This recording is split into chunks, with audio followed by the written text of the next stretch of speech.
Well, a key House panel is expected to release portions of former President Trump's tax returns on Friday. The House Ways and Means Committee voted last week to make 6 years of his returns public. The panel obtained Trump's taxes last month after a court battle that went to the Supreme Court. They also released a report last week saying the IRS failed to audit Trump for the first 2 years of his presidency. The move to release Trump's taxes come just days before Republicans take control of the House. For more on all of this, CBS News congressional correspondent Scott MacFarlane joins me now. Scott, good to see you.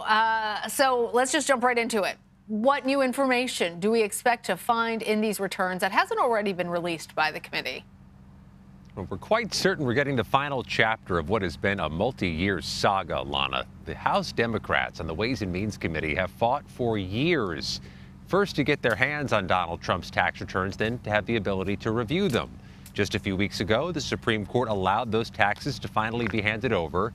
And tomorrow, 3 days before the end of this Congress, before Democrats lose control of the House Committee on Ways and Means, they're expected to release at least some of what's in all those papers. The committee has made the argument, and they made it in court in particular, that they need these tax returns to better oversee how the federal government administers presidential tax records, because Donald Trump, the first president in decades to not voluntarily release his own tax papers.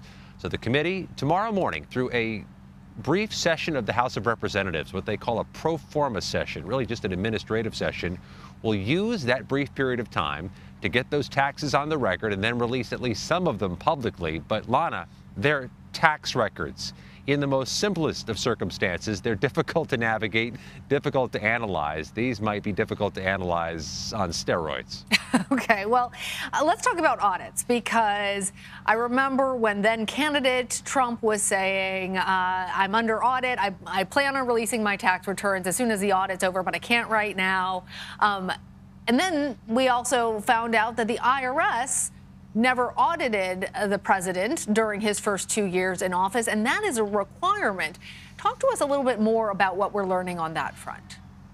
Yeah, that was part of the revelation this committee has already made. In advance of tomorrow's release of the tax returns, they issued this multi-page report of their initial findings. And one of the findings, one of the top lines of those findings, Lana, was that they found the IRS didn't do audits of then-President Trump's taxes, despite Trump claiming as much and despite this expectation that the IRS should and must audit taxes. But that's really the key here.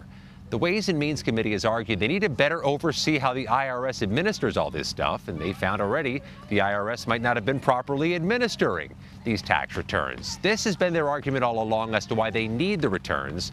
Perhaps part of their release tomorrow is recommendations for how the IRS can do a more thorough job of their audits of presidential papers. Okay, Scott, as we are looking at this big saga, there's sort of a companion novel. That's the January 6th committee. That panel released more interview transcripts from their investigation, some of them pretty big. Tell me what stands out to you. These are some of the innermost of the Trump inner circle, these new deposition transcripts released today by the House January 6th committee. To put it bluntly, these were some of the witness depositions we were most eager to read. Right. Some of them had what we expected. Stephen Miller, a top Trump aide from start to finish in the Trump administration, was vociferous in his defense of then-President Trump. He defended Trump's January 6th speech at the White House ellipse, called it a part of history, a record of legitimate electoral fraud claims. And he said that Trump was not at all frustrated January 6th at the White House ellipse, that he was forceful and resolute, and that he wanted nothing different than just peace and harmony on January 6th as supporters descended here on the Capitol. That's what we expected Stephen Miller to say.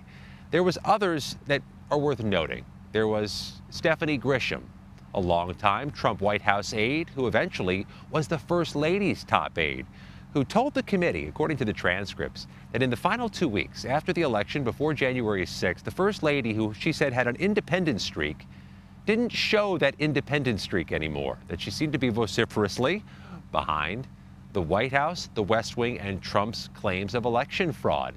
And that, according to Grisham, the First Lady, despite being urged by Grisham to send out a tweet on the early hours of January 6th as the rioters got here to stay peaceful, she says the First Lady immediately said no and wouldn't do it. There are some sharp criticisms for Stephanie Grisham for her former bosses at the White House. We'll expect more depositions in the coming days. This committee technically has until Monday to release more of their records. They still have control, Democrats do, in the U.S. House. There could be dozens, if not hundreds more to come, Lana. Well, Scott, one of the interesting things that the committee's done recently, in addition to releasing these transcripts, is it dropped its subpoena of the former president. That subpoena was issued and left faster than I think a lot of Christmas decorations. So tell us how the members came to that decision. Now, this subpoena never had an expectation of success from the January 6th panel. They had the understanding Donald Trump was not going to sit down with them or share documents. They made the subpoena largely, it's believed, to make a statement. One Trump legal advisor on social media today posted that letter from the January 6th committee, withdrawing its subpoena of Donald Trump, and called it a legal victory. But really what it is a clock expiring. This committee's done. They wrapped up their work. Their staff is largely gone. The members are back home. They've completed their work, other than the release of some transcripts. So there's no more time or space or people to take a subpoena from former President Trump. That's why it's been allowed to expire. All right. Scott MacFarlane, thank you.